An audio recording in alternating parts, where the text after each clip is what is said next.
Alhamdulillah Rabbil Alamin.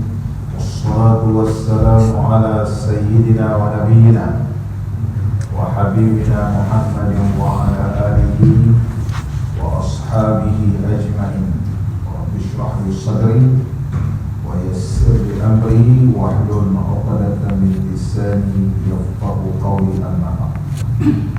Alhamdulillah, syukur kepada Allah Subhanahu wa taala dapat kita sama-sama pada malam ini berada di dalam majlis ilmu, teruskan lagi pembacaan kitab-kitab Iqtida'ul Bab,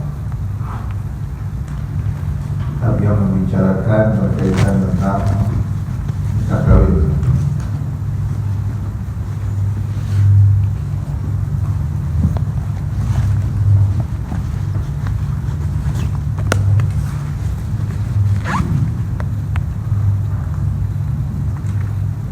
Kitab Talaq.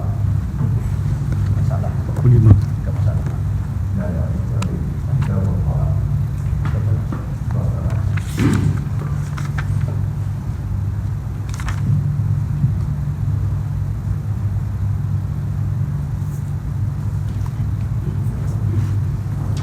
Surat 119.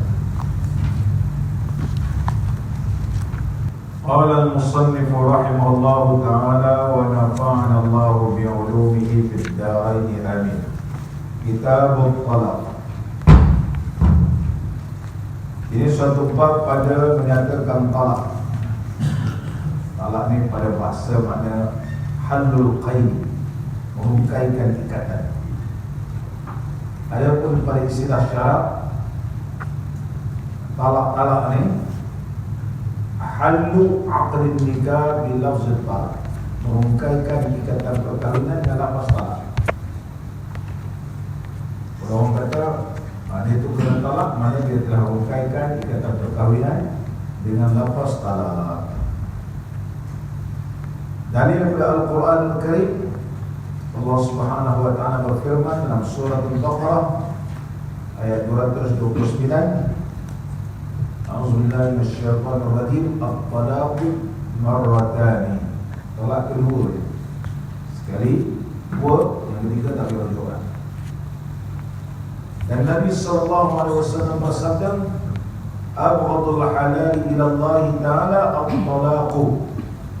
Perkara yang paling dibenci sisi Allah Ta'ala, perkara yang halal ialah talak. Hadis yang diriwayatkan oleh Imam Abu Dawud. Ini secara umumnya. Tapi kalau ikatan perkahwinan itu tidak dapat diselamatkan, jalan penyelesaiannya ialah talak. Ini yang kita nak bahaskan. Bermula talak itu terbahagi ia atas dua bahagi. Talaknya ada dua jenis. Pertama, talak dengan upah, yakni dengan tebus. Ini dinamakan tebus talak ataupun khulq. Seorang perempuan dia tak boleh hidup dengan suami dia, dan suami dia tak mau cerai. Suami tak mau. Isteri dia kata, saya tak boleh hidup dengan awak, saya tak boleh hidup dengan awak dah. Suami dia bagikan nafkah, sediakan tempat tinggal, tapi isteri tak boleh dengan dia, tak ngam gitu. Dia kata, saya tak mau derhaka dan tak mau menjadi orang yang kufur. Maka dia boleh mohon untuk tebus talak. Mana kalau dia pergi ke mahkamah, boleh memohon ke mahkamah untuk permohonan tebus talak nama dia, di bawah Seksyen 49. Iaitu tebus talak nama dia. Mana dalam negeri kita, negeri Melaka ni, Seksyen 49, Seksyen 47 adalah merupakan perceraian suka sama suka. Mana dua pihak ni bersetuju nak bercerai, maka di atas peruntukan Seksyen 47. Adapun 49 ialah perceraian secara tebus talak. Tebus talak. Macam mana proses dia nanti saya huraikan. Pada asalnya talak ni terbahagi kepada dua. Yang pertama, talak dengan upah. lelaki ni kata, saya boleh ceraikan awak, tapi bagi saya 20,000 contohnya. Itu kira sikit lah 20,000. Ada orang minta sampai 1 juta kan. Dia kata kalau kau nak cerai juga, bagi aku 1 juta. Jadi kalau si isteri ini tidak bersetuju dengan jumlah yang ditawarkan, ini yang perlu kita bicara. Macam mana proses perbicaraan, nanti saya huraikan. Iaitu yang pertama, talak dengan upah, yakni dengan tebus, yang dinamakan talak khulu', nama dia. Talak khulu'. Ada juga talak khulu' ni berlaku, iaitu ta'liq nikah. Di belakang tu ada ta'liq. Bila kita lepas akad nikah, juru nikah suruh baca ta'liq. Ta'liq ni berbeza-beza setiap negeri. Ada negeri secara khulu', ada negeri secara talak, ada negeri secara ta'liq, macam-macam. Iaitu contohnya, apabila saya meninggalkan isteri saya selama 4 bulan qamariyah, tidak memberikan nafkah zahir dan batin, mengadulah ia kepada hakim syar'i, sabitlah di sisi hakim syar'i, maka jatuhlah talak satu. Ada pula ta'liq, iaitu maka apabila menyerahkan RM1 kepada hakim sebagai wakil bagi saya, maka apabila isteriku memberi RM1, maka pada peringkat awal ialah RM1 saja, iaitu RM1 kepada hakim sebagai wakil daripada saya, maka tertalaklah talak satu, iaitu talak satu khul'i nama dia. Kemudian dipindah negeri kita ini menjadi RM10. Sekarang RM10 lah. Apabila menyerahkan RM10, maka jatuhlah tertalaklah talak satu. Talak satu. Kemudian sekarang berlaku pula pindaan pada 2000 pula, tak ada khuluk-khuluk dah. Tak ada khuluk, maka tertalaklah. Kalau negeri Terengganu, apabila saya meninggalkan isteri saya atau isteri meninggalkan saya secara rela atau paksa, lagi senang. Isteri contoh tinggalkan suami dalam keadaan dia sendiri tak nak, dia sendiri tak mau dengan suami dia, dia lari contohnya, dia pergi mahkamah, dia kata memang saya sendiri yang lari, sama ada dia rela ataupun dengan paksa ataupun dengan kehendaknya sendiri, maka tertalaklah dengan satu talak. Ini mana negeri Terengganu lagi mudah untuk mensabitkan cerai dalam bab ta'liq nikah belakang. Manakala negeri Perak, ta'liq, apabila sabit ta'liq, maka merujuklah aku, jika rujuklah aku kepada isteriku dan engganlah ia jatuh lagi satu, maka tertalak ialah ia talak dua. Mana apabila mahkamah mensabitkan bahawa ta'liq itu telah berlaku, hakim mensabitkan jatuh talak satu, kemudian isteri pun telefon suaminya, bang, dah jatuh talak lah. Suami kata, biarlah jatuh, aku rujuk kau semula. Sebab kuasa rujuk di atas suami. Setuju tak setuju, sah. Tetapi isteri, dia kata, saya tak mau dengan abang. Apabila si isteri tidak bersetuju dengan rujuk tersebut, maka jatuh talak dua. Ini negeri Perak. Ini negeri Perak, dan juga ta'liq yang berlaku di negara Thailand, iaitu di sepadan, iaitu sama ada di Naratewan ataupun di Satun ataupun di Songklang, ada 5 wilayah di sana menggunakan lapas ta'liq sedemikian rupa. Ini cerita secara umum. Kita fokus balik kita. Dan kedua, talak itu dengan tiada upah. Ini tak ada upah, aku cerai engkau, itu tak ada upah. Tetapi kalau dia kata, aku ceraikan engkau dengan RM1,000, itu mana tebus talak. Ada kala tebus talak ini dibenarkan dalam hukum syarak apabila berlakunya ta'liq yang membawa kepada 3 talak.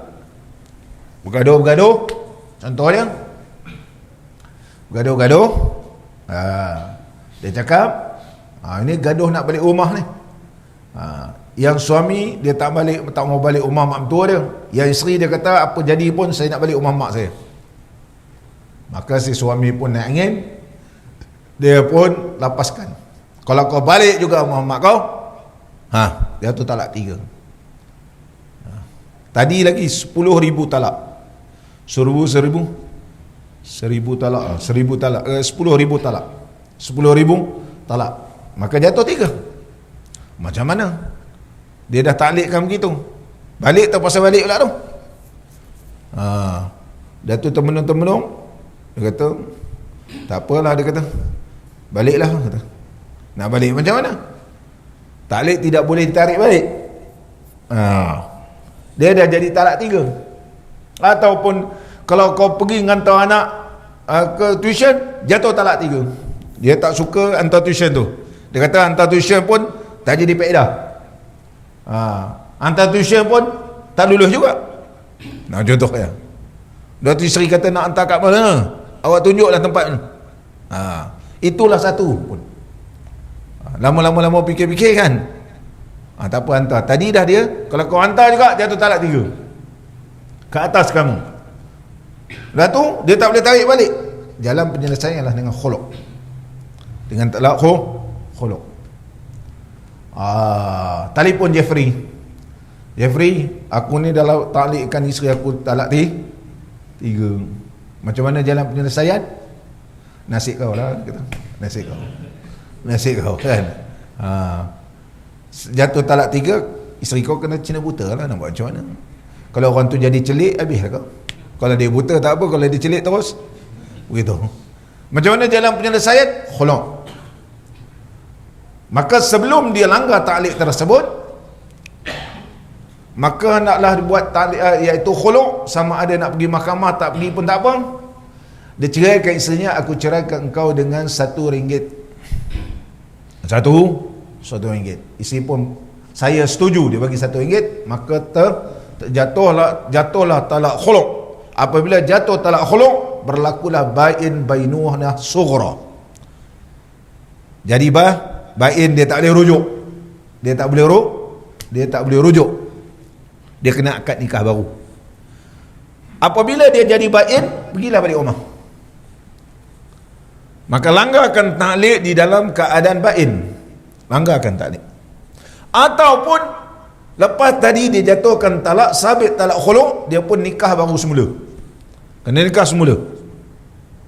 Walaupun dalam tempoh iddah suami yang sama, bekas suami ni di hukum fiqh mengharuskan, kerana anak yang dikandung pun, kalau dia mengandung pun memang anak bekas suami tadi, dia boleh menikah. Jadi bila nikah kali kedua dia langgar taklik, maka taklik tu tidak akan menjadikan talak 3, kerana ini pernikahan yang kedua, kerana sudah berlaku bainunah sughra. Ini adalah satu jalan untuk jalan keluar supaya tidak berlakunya talak 3. Tidak berlakunya talak 3. Sama ada sudah sabit talak khuluk, dalam tempoh dia belum berkahwin ni dilanggar taklik itu, ataupun dia angkat nikah semula, kena bayar mas kahwin semula, kena ada saksi semua, kena angkat nikah betul lah. Kemudian dia langgar taklik, maka taklik situ sudah tidak terpakai. Ini talak khuluk. Kalau kau langkah pintu ni jatuh talak 3. Nak tebuk macam mana kat atap? Rumah flat. Macam mana? Maka kaedahnya ialah khuluk. Khuluk. Kalau khuluk. Adakah si isteri ni kena duduk kat rumah sampai mati? Macam mana? Nak keluar, nak pergi bekerja, nak beli membelah. Maka kaedahnya ialah khuluk, iaitu dikhulukkan dia. Khuluk ini berlaku di zaman Nabi SAW, iaitu isteri kepada Sabit ibn Qais radhiyallahu an. Dia mengadu kepada Nabi SAW, kata, ya Rasulullah sallallahu alaihi wasallam, suami aku yang bernama Sa'ib bin Qais, aku tak mau cerita buruk dia lah, tak mau mengaibkan dia, tak ada nak cerca dia, okey. Tapi saya tak boleh dengan dia. Kalau saya kekal juga, saya takut jadi isteri nusyus. Saya takut jadi saya buat perkara yang jadi kufur dia. Walakinni akrahu kufra fil Islam. Tapi saya takut kupur dalam Islam. Mana kupur nikmat. Orang kata dah bagus dah suami kau, apa hal kau nak cerai? Kau nak apa lagi? Dah cukup dah. Tapi saya tak boleh dengan dia. Kalau saya teruskan juga, takut saya menjadi isteri yang nusyus, takut saya ni melakukan perkara yang kupur nikmat Allah. Rasulullah sallallahu alaihi wasallam panggil Sabit bin Qais. Kemudian Rasulullah sallallahu alaihi wasallam tanya isteri Sabit bin Qais ini. Soalannya ataruddina alaihi hadiqatahu. Dia tanya isteri Sabit bin Qais, kamu boleh pulang balik mas kawin sebidang tanah yang diberikan kepada kamu? Bukan RM25, bukan RM200, tapi sebidang tanah. Maknanya suami dia ni kaya, sebidang tanah mas kawinnya. Kau boleh pulang balik tak mas kawin ni? Sebidang tanah. Perempuan tu kata, boleh wahai Rasulullah. Oleh sebab itu Nabi SAW bersabda, aqbilil hadiqata wa talliqha tatliqatan. Kau terimalah balik mas kawin yang telah kau berikan tadi pada Sabit bin Qais, talakkah ia dengan satu talak. Maka jadilah talak khulu' dengan dikembalikan mas kawin. Sama ada boleh talak khulu' ni, aku ceraikan engkau dengan kau pulang balik mas kawin yang telah aku berikan. Maka isteri kata, saya setuju. Maka jatuhlah talak satu khul'i. Satu khulu'. Ini talak khulu' nama dia. Tebus talak. Ataupun kita sebut tebus talak. Maka dihuraikan, maka yang pertama itu iaitu talak dengan tebus, itu dinamakan khulu'. Dinamakan tebus talak.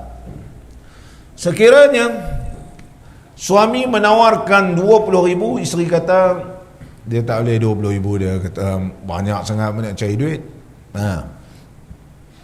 Mas kahwin pun hanya, kalau zaman-zaman dulu 5,000 pun dah banyak. Kalau zaman sekarang biasa 10,000. Mas kahwin pun 10,000. Atau hantaran dia ni, wang hangus ni dah 10,000. Dia minta 20,000. 20,000. Kedudukan saya ketika itu adalah anak dara, kan? Kedudukan sekarang ni sudah bukan anak dara dah. Dah 5 orang anak dah, kan? Takkan juga kedudukan sekarang ni, masa kedudukan anak dara nilainya ialah 10,000 ketika itu. Bagi 10,000. Bila sekarang keadaan sekarang saya nak bercerai, saya terpaksa bayar pula 20,000. Isteri kita tak boleh masuk akal.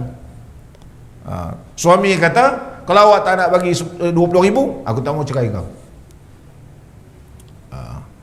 Isteri kata, saya nak teruskan juga cerai. Maka dalam keadaan ini, kerana tidak ada persepahaman, mahkamah akan memerintahkan untuk dilantikkan jawatan kuasa penamai ataupun dilantikkan hakam, iaitu wakil daripada perempuan dan satu wakil daripada lelaki. Apabila hakam dua wakil ini berbincang dan memberikan keputusan bahawa tidak ada jalan penyelesaian, bila tak ada jalan penyelesaian, bahawa si perempuan ini juga meneruskan perceraian, mahkamah akan memberikan kuasa penuh kepada hakam daripada pihak lelaki untuk menceraikan secara tebus talak, nilainya kembali kepada mas kahwin ataupun mengikut adat semasa. Contohnya hakim memutuskan, kalau 10,000 kamu mampu bayar, dia kata 10,000 saya akan bayar. Maka hakim turunkan kuasa, dengan ini aku memberikan kuasa penuh kepada hakam untuk melapaskan cerai sebagai wakil daripada pihak lelaki atau pihak defendant. Dengan ini mahkamah perintahkan untuk melapaskan cerai.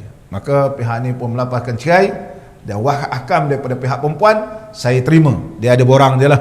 Dia ada borang, iaitu AK1, AK2 arahan, iaitu arahan amalan yang berkaitan tentang khuluk. Dan arahan amalan yang berkaitan dengan khuluk ni ada borang nombor 1 dan nombor 2. Borang ni diisi dan baca je. Sebab kalau tak baca, tak ada borang ni, nanti hakam ni baca merapu-rapu. Kemudian dijawab dengan segera, saya terima sekian-sekian, dia ada format dia. Maka mahkamah sabitkan talak khuluk. Maka tidak ada istilah cerai, iaitu gantung tak bertali. Walaupun suami tidak bersetuju, dia ada satu peringkat, iaitu dinamakan hakam. Begitu juga cerai bawah Seksyen 47, isteri mohon cerai, suami tak bersetuju, pun pergi kepada jawatan kuasa penamai. Jawatan kuasa penamai di bawah Jabatan Agama Islam, maka masa barangkali 3 bulan atau 4 bulan, mahkamah terima tidak ada laporan apa-apa, mahkamah tidak akan menunggu lagi, sebab perceraian tidak boleh ditunggu.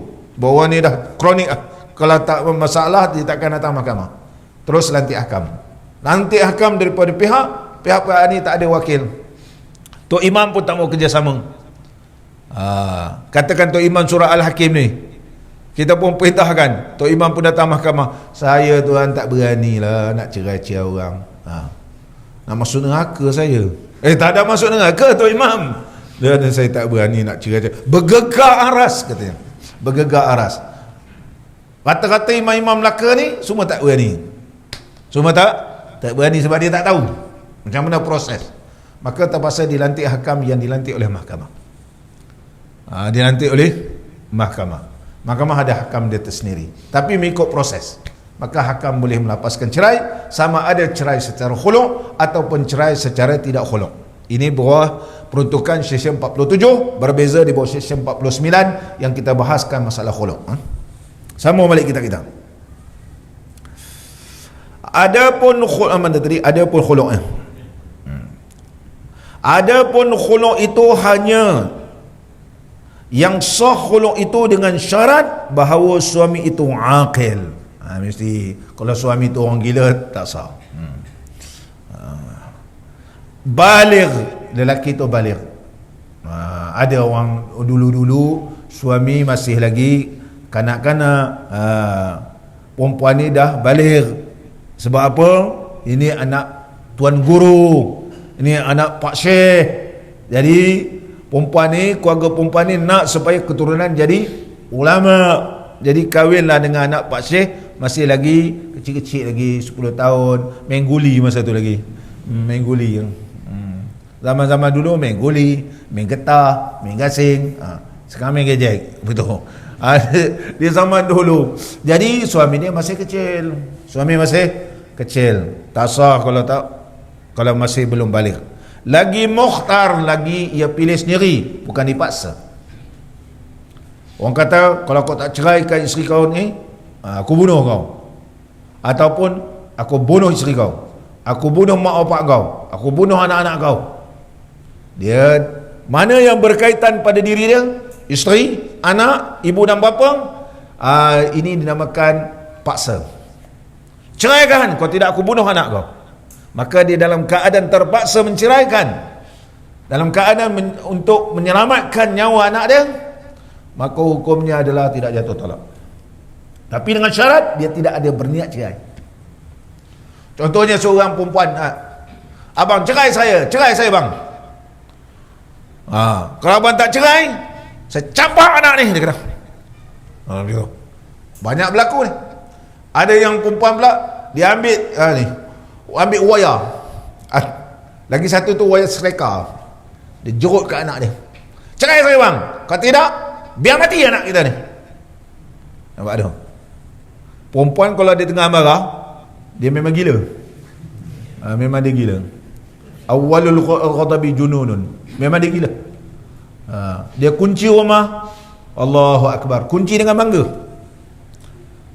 Dia biar anak tu nak jerut, suami dia di luar. Takkan nak panggil bomba, tak sempat. Nak panggil bomba nak ini, innalillah lah budak tu. Contohnya. Jadi nak pecahkan pun tak sempat. Maka ini juga dinamakan digagahi ataupun dipaksa dengan syarat dia melapaskan, tidak ada berniat cerai kerana terpaksa dan dia tidak dapat menyelamatkan keadaan. Kalau dia tak cerai, memang mati anak ni. Kadang-kadang naik kereta, tengah laju-laju, bergaduh dengan kereta, isteri kata, cerai ke saya bang, cerai saya. Kalau tak, dia pun dah buka pintu. Dia pun dukung anak. Anak tak percaya, dia kata. Dia kata. Janganlah jangan. Saya tak peduli, dia kata. Maka ini juga berlaku, iaitu telah dipaksa. Barangkali kalau tak dicerai, memang akan berlakulah sedemikian rupa menyebabkan anak dan isterinya meninggal dunia. Maka ini juga termasuk tidak dengan pilihannya digagahi. Kalau ada bukti-bukti ini, maka hukumnya tidak jatuh cerai. Begitu juga kalau isteri ni pergi tikam si suami. Isteri pun tengok dalam handphone, ada tengok-tengok perempuan kan. Apa khabar abang? Baik. Sayang. Contohnya si suami tinggal handphone, pergi semayang jemaat. Pergi semayang, balik semayang jemaat, isteri tunggu dengan pisau. Dia, ini perempuan mana ni bang? Tak ada, dia kata. Tak ada apa tu sayang-sayang. Dengan saya pun awak tak pernah sebut sayang. Dulu sayang dah, sekarang ni dah bercucu, tak ada sayang dah. Siapa tu bang? Ceraikan saya. Perempuan lelaki ni pun ngelak. Tak ada lah. Dia pun tikam. Dia tikam dekat, contoh dekat peha dia. Ceraikan. Memang dah kena kan. Kalau tak, saya hunuskan, mampus terus untuk dia kata. Jadi ketika itu suami pun terketak-ketak, ni dah luka dah ni, memang mati dia pun ceraikan. Ini juga termasuk digagahi. Kita tanya Mak Haji ni, sayang lagi dengan Pak Hajinya? Sayang, kata. Dah tadi tikam macam mana? Itu tengah marah, kata. Tengah marah. Jangan main-main kau perempuan kalau marah. Memang kalau ada setapal tembak. Sama balik kita. Dan seterusnya, jikalau dengan bergurau-gurau sekalipun, talak tak boleh gurau-gurau. 3 perkara ni tak boleh main-main. Akad nikah, cerai, rujuk, tak boleh main-main. Salasun jidduna wa hazluhunna jiddun. 3 perkara ni main-main pun jadi, sungguh-sungguh pun jadi. Nikah, tak boleh pakcik main-main nak nikahkan anak dengan orang. Ada cukup saksi semua, khalas. Kisah, daftar tak daftar tu cerita lain. Tak boleh main-main bab talak, nak berlakon talak tak boleh. Dia akan jadi sungguh. Begitu juga rujuk. Maka tiada sah khuluk itu daripada kanak-kanak. Sebab syarat tadi mesti orang balik. Dan gila, dan yang tergagah, iaitu yang dipaksa. Tetapi sah khuluk safih. Safih ni orang yang membazir. Kita bagi duit RM10, dia buat kapal kan? Macam kapal, dia pun main dekat air. Kita kata RM50 tu, rumah banyak lagi, kita. Di rumah banyak lagi. Macam Bukit Katil lah, seorang banyak duit. Orang bagi duit, dia pergi campak dekat pokok bunga. Tadi orang bagi dah. Rumah banyak, rumah banyak. Dia selit tepi sana, selit tepi sini, selit. Contohnya, ini orang ni sapih nama dia. Sapih. Dia sapih. Orang yang sapih ini dianggap sebagai supaha, orang bodoh, dan sahaya, yang hamba sahaya. Jikalau dengan tiada izin daripada penghulunya atau daripada walinya sekalipun, sah khuluk. Dia sah khuluk sebab dia bukan budak-budak. Walaupun tidak diizinkan oleh ketua ataupun sayyid kepada hamba abdi, ataupun sapih ni oleh wali dia. Sambung balik. Tetapi jangan diberikan harta itu kepada tangan keduanya. Sah khuluk, aku ceraikan kau dengan talak aku ceraikan kau talak satu dengan RM1,000. Perempuan tu terima, saya terima, dia kena terima. Duit tadi boleh tak bagi kepada sapih? Sapih tak boleh ambil duit itu. Talak tetap jatuh, talak khuluk. Tapi duit RM1,000 ni dia tidak boleh ambil kerana dia sapih. Kan dia pergi bakar pula. Macam dulu orang Felda tempat saya dulu Oh kaya orang ada kelapa sawit ni, turun rumah kenduri, talak buat torchlight lampu zuluh ni, bakar duit. Sekali merudum kelapa sawit baru tahu masa tu. Allahu Akbar. Pakai semua pakai kereta masa tu, Proton Saga. Proton Saga. Tapi Proton Saga ketika itulah, tak silap saya Proton Saga kan, zaman tu. Allahu Akbar. Bukan semualah, ada 2-3 orang yang belagak, dia apa, dia terkejut kan. Jadi terkejut, banyak dapat duit, jadi terkejut lah. Jadi seumpama itu ialah orang yang sapih ini talak khuluk, sah khuluknya. Tapi duit RM1,000 tidak boleh diserahkan kepada sapih, serah pada wali dia. Hamba abdi, dia jatuhkan talak. Dia ni hamba abdi, dia ni isteri. Sama ada isteri dia merdeka atau isteri dia tidak merdeka, maka dia khuluk. Perempuan tu kena bayar duit dekat dia. Bila bagi duit, dia tak boleh terima sebab dia ada bos dia. Itu sayyid dia kena bagi kepada penghulu dia. Itu maksud dalam kitab-kitab. Tetapi jangan diberikan hartanya itu kepada tangan keduanya, iaitu kepada sapih dan juga kepada hamba abdi tadi.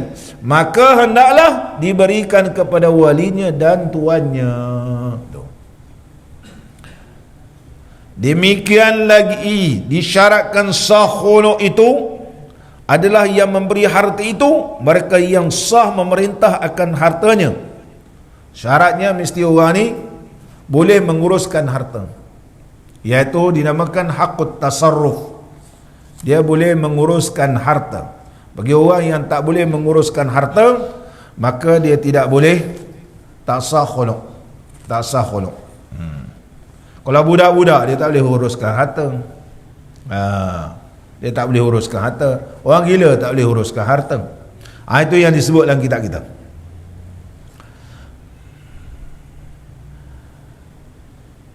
Qala al-musannifu rahimahullah ta'ala, dan demikian lagi disyaratkan sah khuluk itu adalah orang yang memberi harta itu, mereka yang sah memerintah akan dia. Kalau perempuan ni, ialah dia sah menguruskan harta. Dia bukan kanak-kanak dan dia bukan orang gila.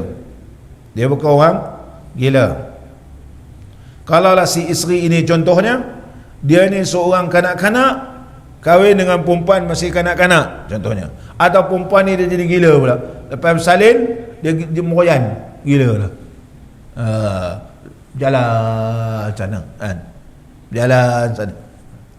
Dulu ada ni sebelah kita ni, ada 2 orang adik-beradik tu berjalan, dia tak rupa betul kan.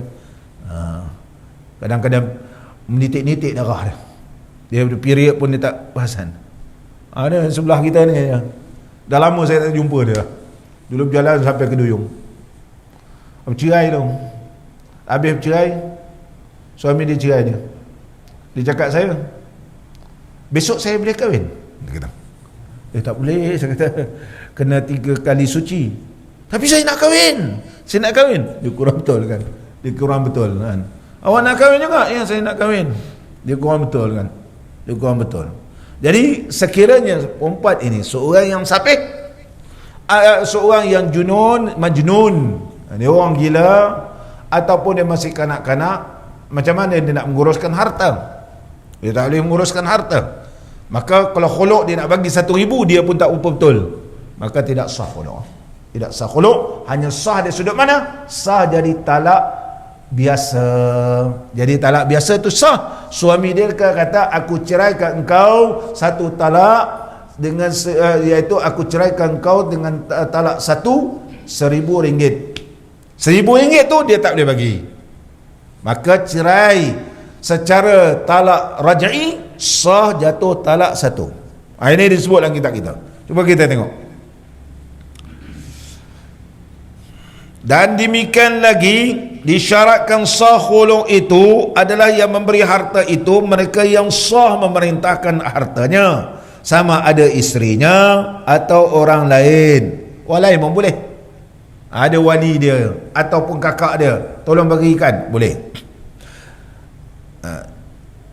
Jikalau tiada dengan diketahui oleh isterinya sekalipun, Walaupun isteri dia tak tahu, tapi dibayar oleh orang lain, tapi diterima dengan segera ketika itu.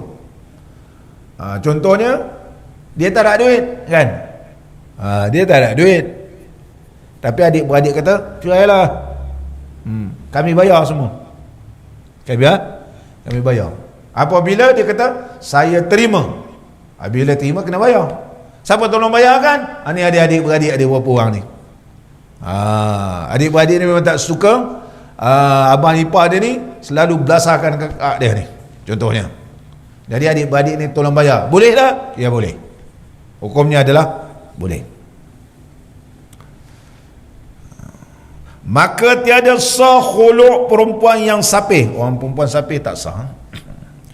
Maka jika khuluk ia, khuluk juga, sedangkan perempuan tu perempuan sapih, ceraikan saya, tapi dia perempuan sapih. Perempuan ni, lelaki ni kata, boleh aku ceraikan kau, beri aku 20,000 contohnya. Perempuan sapih kata, lebih pada itu pun aku boleh bagi, tapi dia bukan, dia sapih, dia tidak boleh menguruskan harta, dan hartanya telah ditahan, tidak boleh diuruskan mahkamah. Ada perintah agensi ataupun perintah menghalang hartanya jangan ataupun dia ni seorang perempuan yang telah diisytiharkan muflis, yang tidak boleh menguruskan harta. Dia nak bayar macam mana? Dia tak boleh uruskan, dia tak boleh bayar. Tadi dia lapaskan, aku ceraikan engkau dengan RM20,000 contohnya. Apa jadi? Lapas talak tetap berlaku. Adakah khuluk itu macam mana? Ini jawapannya. Maka jika khuluk ia, khuluk juga si suami ni, jatuh talak raj'i. Jadi talak raj'i tetap jatuh. Kalau satu-satu, dia tak jadi bain. Tiada sabit harta sesuatu. Tak dapat harta. 20,000 nak bayar macam mana? Dia tak boleh bayar. Jadi apa? Maka lara jua. Jadi seolah-olah tidak memberi arti apa-apa. Bayaran 20,000 tu dia tak boleh laksanakan, cerai tetap berlaku. Kita sabitkan dia sebagai talak raj'i yang boleh dirujuk. Talak raj'i yang boleh dirujuk, itu talak raj'i. Talak raj'i, dalam tempoh talak raj'i ni, perempuan ni berhak untuk mendapatkan nafkah iddah. Perempuan berhak untuk mendapat nafkah tempat tinggal dalam tempoh, sebab dia sebagai seorang isteri juga. Oleh sebab itu isteri tidak boleh nusyus dalam tempoh iddah. Contohnya suami dia ceraikan dia, suami perlu sediakan tempat tinggal. Kebanyakan orang kita Melayu hari ni kena cerai, dia balik rumah mak dia, balik rumah mak dia. Kalau suami dia tak izinkan, boleh. Kalau suami tak izin, dia nak balik juga. Sampai abang-abang dia datang, kau jangan halang adik aku nak balik. Dia kata, kau nampak parang ni? Dia kata, kau dah cerai adik aku, kau nak tahan? Macam tu. Kalau berani kau tahan, tengoklah. Contohnya, ni darah hantuah ni. Dia kata, darah hantuah ni. Macam mana? Dia sediakan rumah, isteri dia balik. Apabila dia balik tanpa kebenaran suami dia dalam tempoh iddah, boleh disabitkan nusyus. Dia tidak berhak dapat nafkah dalam tempoh iddah 3 kali suci. 3 kali suci. Tapi kalau isteri ni balik, contohnya, baliklah bagi tenang. Sebenarnya kalau dia sediakan rumah, mudah-mudahan tidak ada yang nak cucuk-cucuk dia. Hati ni dalam keadaan berubah dan mereka boleh rujuk semula. Kalau balik mahu mak dia apa semua, adik pun cucuk, abang pun cucuk apa semua, aku dah cakap dulu, dah cakap dah, udah tu lama tak boleh berdamai dah. Damai masalah, jadi masalah tentang anak, bak nafkah dan sebagainya. Oleh sebab itu, dalam tempoh talak raj'i ini boleh disabitkan isteri itu nusyus. Boleh disabitkan isteri itu. Dia berhak mendapat nafkah iddah dan dia berhak mendapat nafkah tempat tinggal. Dan sekiranya menjatuhkan talak kali kedua, maka jatuh talak. Contohnya semalam dia ceraikan isteri dia, kan? Dia ceraikan isteri dia. Hari ni dia telefon. Dia telefon. Baliklah abang sana. Perempuan tu menjawab macam-macam kan. Dia pun naik angin. Dia rasa kalau cerai tu dia menangis. Perempuan tu lagi suka. Dia suka kan. Dia pengang, dia cerai pula hari ni. Hari ni pun dia cerai. Adakah boleh jatuh lagi talak? Ya. Dalam tempoh edah 3 kali suci, kalau dia jatuh lagi talak, maka jatuh talak. Dalam masa tempoh tu. Contoh bulan lepas dia cerai, bulan ni pun dia cerai. Kan? Dia pergi menengok anak, contohnya dihalang oleh isteri ni. Dia pun angat hati, dia cerai pula. Jatuh lah? Ya jatuh. Dalam tempoh 3 kali suci, masih lagi seperti isteri, tetapi tidak boleh bersetubuh. Kalau nak bersetubuh, kenalah dirujuk. Perlulah dirujuk. Tu maksud talak raj'i. Sekiranya mensetubuhi isteri dalam keadaan talak raj'i, tetapi tidak dirujuk, dia pun jumpa isteri dia, bawa sekali anak. Sebenarnya dia kata saya nak jumpa dengan anak. Jumpa dengan anak. Jumpa dengan anak, jomlah makan, dia kata. Kita makan sate tu. Dekat tu dia kata belakang Jekyll. Makan sate. Lepas makan sate, panas badan. Lepas tu berjalan-jalan, lain macam. Ini berlaku. Dia kata, jom kita sewa hotel. Dia kata, lama dah kita ni. Isteri pun jangan abang buat dosa ni. Ada kita.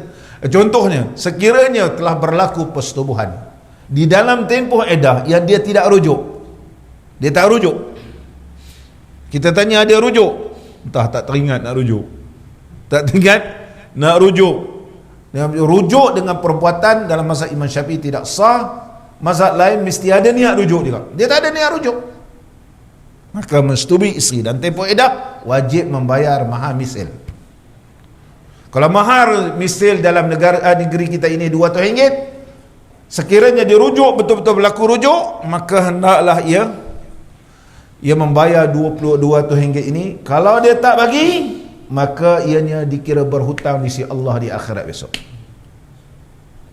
Berhutang dengan dia pun tak tahu sebab apa, dia tergantung-gantung amalan kan. Pergi haji dah, berzikir kuat, selawat kuat, tapi tak boleh masuk syurga. Ni dia mensetubuhi isteri dan tempoh edah tidak ada rujuk sebab dia berhutang isteri. Nama dia mahar misil. Sambung balik kita. Maka lara jua sebab harta itu, sebab harta tu dia tak boleh bagi, seolah-olah syarat itu terbatal.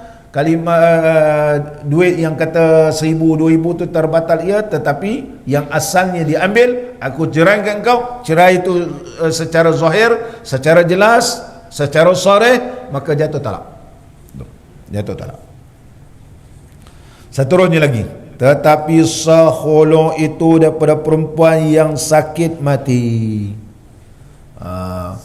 Perempuan dalam keadaan dia sakit nak mati. Sakit nak mati. Bila sakit nak mati, isteri ni dia minta cerai. Isteri minta cerai. Isteri sebab apa dia minta cerai? Dia takut dia nak mati. Kalaulah masih dalam tempoh edah talak raj'i, ataupun dia mati dalam keadaan tidak diceraikan, lelaki ni dia akan dapat harta pusaka. Dapat harta pusaka. Kalau ada anak 1/4, kalau tidak 1/2. Jadi dia dapat harta pusaka. Dia perempuan ni, dia tak mau lelaki ni dapat harta pusaka daripada dia. Kan? Dia menikah pun kerana nak sesuatu. Perempuan-perempuan ni dia helah. Dia kata memang dia tahu dia nak mati dah ni. Dia cakap kat lelaki tu, cerailah saya bang. Ya abang tak nak cerai awak. Abang sayang awak. I love you. Dia kata. Isteri kata Saya ni nak mati bang. Abang kalau ceraikan saya, abang bolehlah pergi mana-mana. Kan? Tak payah jaga saya bang. Dah saya, kalau awak nak juga saya cerai awak dalam keadaan awak ni memang sakit ni, kan? Awak sakit ni. Awak banyak harta. Ni dia dah boleh baca lah macam cerita Piramli. Awak banyak harta. Boleh bagi 30,000. Isteri kata, biarlah dia ambil 30,000, daripada besok ambil harta pusaka aku banyak, anak-anak aku tak ke mana pergi. Contoh kan. Isteri ni pun kata, saya setuju bang. Dia pun, aku ceraikan engkau dengan talak satu sebanyak 30,000. Isteri pun terima. Terima je. Doktor pun datang, pegang, sudah habis. Nak bayar macam mana ni?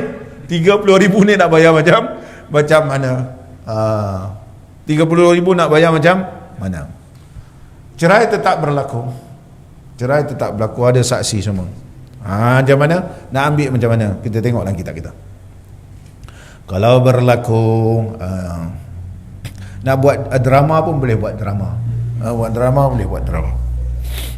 Qala al-musannif rahimahullah ta'ala.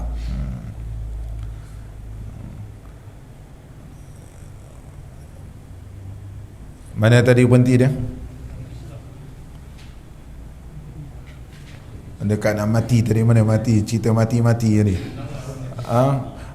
Tetapi sah khulu' itu daripada perempuan yang sakit mati. Memang dekat maradul maut nampak dia.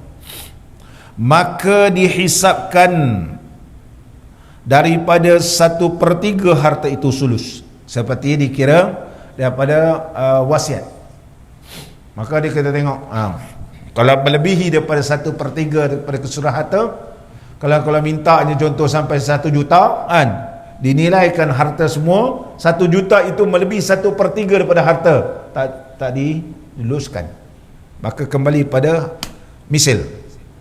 Berapa dulu masa menikah? 2,000 lah, 10,000 10,000. Tapi sekiranya tidak melebihi 1/3 seperti wasiat, maka boleh dilaksanakan. Boleh dilaksanakan. Kalau setakat 30,000 harta dia, bukan setakat di negara kita, di luar negara pun banyak lagi, dia boleh ditunaikan daripada harta pusaka tersebut. Itu maksudnya sulus, iaitu 1/3. Qala al-musannif rahimahullah ta'ala, jika lebih daripada mahar mithil, kalau dia lebih daripada mahar misil dalam satu tempat itu, contoh kalau di Kelantan mahar misil dia lain, sebab semua bagi kat perempuan. Mahar misil di Selangor dikirakan wang hangus juga dikirakan sebagai mahar dia. Katakan mahar misil sekarang ni campur dengan wang hangus biasanya 10,000 lah. Katakan harta yang ditinggalkan hanya ada 25,000. Dia minta 10,000. Mana 10,000 sudah melebihi 1/3 daripada harta pusaka. Tapi kalau 10,000 dia minta, duit yang ditinggalkan ada 30,000, boleh dilaksanakan sebab dia 1/3 daripada 30,000. Kalau tidak, kita tengok kepada mahar misil.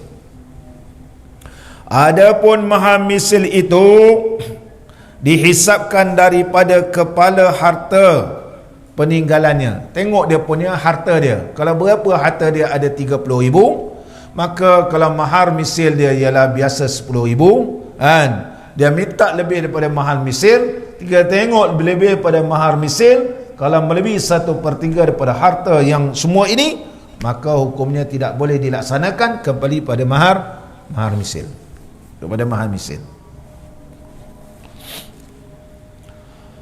Dan seterusnya lagi, qala al-musannif rahimahullah ta'ala, dan demikian lagi disyaratkan sah khulu' itu, hendaklah isterinya itu jangan ada bain dengan dia. Tapi kalau isteri ni dalam keadaan bain, seperti talak 3, tak boleh lah. Dia dah talak 3 isteri dia. Memang orang tak tahu, kadang-kadang dah talak 3 dah isteri dia, duduk sama kan, dah beranak-beranak, rupa dah lebih pada 3 dah. Lebih pada 3 dah.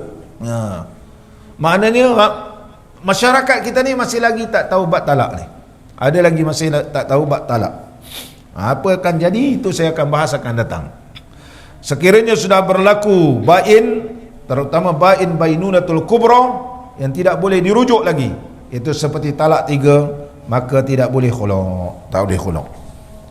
Oleh sebab itu apabila dalam permohonan talak atau permohonan khulu', soalan yang kita akan tanya, pernah melapangkan cerai sebelum ini? Dia kata pernah. Pernah buat pengesahan? Belum buat lagi. Maka kena buat pengesahan. Buat pengesahan. Kalau sebenarnya contohnya telah dibuat pengesahan, ternyata bahawa dia tidak ada rujuk, maka dia dalam keadaan sudah habis iddah. Selepas habis iddah, maka tidak boleh ia mohon permohonan khulu'. Tak boleh mohon khulu' sebab dia memang tak ada rujuk. Ataupun telah berlaku sebelum ini, sudah berlaku 3 talak dan telah disabitkan, sekarang ni disabitkan 3 ni, dia nak mohon permohonan talak khulu', maka permohonan talak khulu' tidak boleh diluluskan kerana sudah jadi bainunas kubra. Maka sah khulu' itu daripada isterinya yang ditalak raj'i. Talak raj'i boleh. Adapun talak bain tak boleh. Di antara bain ialah dipasahkan. Pasah juga khulu' adalah bain. Khulu' bain. Pasah pun begitu juga. Kita pasahkan, maka hendaklah ia beriddah 3 kali suci. Dia tetap beriddah 3 kali suci, tapi tidak boleh dirujuk. Dia jadi bain. Dia tidak boleh dirujuk, hendaklah berkahwin semula. Contohnya kalau isteri dakwa bahawa suami dia tidak memberi nafkah dan pernah pukul, kan, suami pun bersetuju, memang betul saya pernah pukul, saya tak pergi, dipasahkan, sabit, pasahlah. Tapi tiba-tiba si isteri ni tengok suami dia berubah, kan, 100% berubah, 100% berubah. Bila 100% berubah, dia tengok setuju pula nak kahwin balik, kan, setuju nak kahwin balik. Kalau talak, dia berbilang talak. Dulu pernah talak, walaupun dia berkahwin dengan orang lain, besok dia kahwin dengan orang ni, talak tu dia mengikut. Mana pernah talak, baki lagi 2. Tapi kalau dia pasah, dia tidak mengurangkan bilangan talak. Betul kan? Talak manalah tahu dah tua-tua, kan, jumpa pula tu, berjumpa, pergi pasar malam, beli kuih pelita, tak jumpa. Ada pakcik tu umur 70, perempuan pun 70 tahun. Saya kata dah 70 ni, 70, satu sekolah, dia kata, satu sekolah, satu sekolah. Kat mana dia jumpa, itu cerita lain. Panjang cerita macam mana satu sekolah, sama-sama ni pun duda, ini pun janda. Teringat kembali, dulu main menyorok-nyorok dekat sekolah, menyorok-nyorok, sekarang ni tak ada sorok dah. 70 pun ada nafsu mau kahwin, yang main ada nafsu. Qala al-musannif rahimahullah ta'ala. Saya tengok 50 kat penalan dia, tahun 50, rupanya satu kelas. Qala al-musannif rahimahullahu ta'ala wa nafa'ana Allahu bi'ulumihi fid darain amin. Pak cik bila dah kahwin ni, sebelum ni baju pun serabai, sekarang dah ta'in ya. Jadi handsome ya. Semangat ya. Ada orang masak, ada orang ironkan baju dah. Muslimin dan muslimat yang dirahmati oleh Allah. Jangan isteri ni dalam keadaan talak raj'i dalam iddahnya dan tidak sah khulu' jika ada isteri itu sudah bain dengan dia. Sebab talak 3, dah talak 3 dah, pun tak boleh, melainkan perempuan itu bernikah dengan lelaki lain dan lelaki ni dengan perempuan ni telah menikmati kenikmatan suami isteri, mana dah bersetubuh. Macam dah bersetubuh. Macam dulu ada cerita Melayu, ambil gurka, ingat? Ambil gurka kan, kahwin dengan siapa tu, Nur apa, lepas sembahyang subuh kan, dia pagi-pagi tu bagi telur rebus dengan madu kan, dia kan bakas suami dia bengang kan. Orang tua ni lain macam cerita ambil gurka, kahwin sebab suami dia telah menceraikan talak 3. Macam mana talak 3 ni? Kalau sudah dicerai, kahwin orang lain, orang suami yang kedua itu mesti menikmati kenikmatan suami isteri. Tak boleh hari ni akad nikah, kau dah suruh cerai, tak bersama, masih lagi tidak boleh, dia kembali balik. Kembali balik. Dan jangan diberikan syarat, dilaknat oleh Allah. Jika ada isterinya sudah bain dengan dia sebab talak 3 atau 1 talak belum disetubuhi sebenarnya. Sebab itu belum dukhul dengan dia. Dukhul mana disetubuhi. Belum dukhul dengan dia. Hari ini dia menikah, tak macam mana? Diceraikan. Mana dia cerai dalam keadaan isteri belum disetubuhi. Maka dia jadi bain bainuna sughra. Kalau nak balik, dia kena akad nikah. Dia tidak boleh rujuk. Ni bain. Bain bainuna sughra. Bain bainuna tu sughra. Banyak juga berlaku. Bagi isteri ini dinamakan janda berhias. Mana-mana janda berhias nak berkahwin, mestilah mendapat kebenaran mahkamah. Itu peruntukan undang-undang. Banyak ni berlaku. Kadang-kadang kita nampak gagah perkasa tapi pening lelaki tu sebab dia tidak boleh bersetubuh. Tak boleh setubuh. Dia berkokok hebat, kemudian masuk gelanggang hilang. Hilang kokok dia. Ini betul-betul berlaku kan. Saya suruh dia berubat, pergilah berubat. Lelaki tu kata pening kan. Dia pening. Dia berubat Darus Syifa dah. Pergilah berubat lagi. Dia kata pening. Saya tak boleh lah, saya tak boleh. Tak boleh. Maka diceraikan isteri dia, maka isteri ni jadi bainuna sughra yang tidak ada beriddah, dan dia boleh kahwin dengan orang. Hari ni diceraikan, petang tu ada lelaki lain nak kahwin dengan perempuan ni, boleh. Tetapi mesti mohon kepada mahkamah kebenaran berkahwin bagi janda yang berhias. Memang janda berhias. Mudah-mudahan pertemuan kita diberkati dan diridai oleh Allah Subhanahu wa taala. Bismillahirrahmanirrahim. Alhamdulillahirabbil alamin. Wassalatu wassalamu ala sayyidina wa nabiyyina wa habibina Muhammadin wa ala alihi wa sahbihi wa barik wa sallim. Allahumma ij'al jam'ana hadha jam'an marhuma wa tafarruqana min ba'dihi tafarruqan ma'suma wa la taj'al fina wa la ma'ana wa la man yatba'una syaqiyyan wa la mahruman wa la matruda. Wa sallallahu ala sayyidina Muhammad wa ala alihi wa sahbihi wa baraka wa sallam. Alhamdulillah rabbil alamin.